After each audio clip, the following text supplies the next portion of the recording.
कोंबडे कांबडे खाणं बाद झालं असं म्हणून डॉक्टरांनी रावल्यानं खाल्ला अंढरा फाट्यावरील स्पेशल लवारी तितर. नमस्कार मित्रांनो, हा माझा मित्र राहुल्या पुण्यावरनं आला होता आणि त्याला स्पेशल नॉनव्हेज खायचं होतं अंढरा फाट्यावरचं. मग काय राहुलनं त्याची डिस्कवर काढली. डॉक्टर तर काय इकडे बिगी बिल्ली सारखी गाडी चालवत होते भाऊ. डॉक्टर म्हणाले सरड्याची धाव कुपाटीपर्यंत कितीही पळवा, बुलेटच्या पुढे मात्र जाणार नाही. राहुल्याचा झाला इगोट. मग काय डिस्कवर आणि बुलेटच्या आटीतटीच्या लढाईत मात्र डिस्कवरनं बाजी मारली. मग डॉक्टर म्हणे मानलं बरं का, तुम्हाला दम आहे अजून तुमच्या गाडीत. वेगाने वाहणाऱ्या थंडेगार हवेकडून मी माझे केस सेट करून घेत होतो आणि इकडं आमच्या देळगोमाईचा सुंदर नजारा पाहत पाहत आम्ही थेट पोहोचलो अंधेरा फाट्यावरील रेणुका हॉटेलला.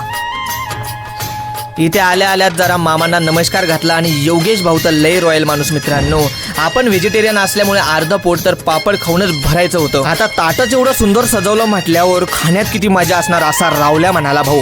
आणि मग काय लगेच मामा इकडे त्यांच्या हॉटेलचं स्पेशल नॉनव्हेज तितर घेऊन येताना दिसले ना भाऊ. आणि रावल्याचं तोंड पारा बापरे.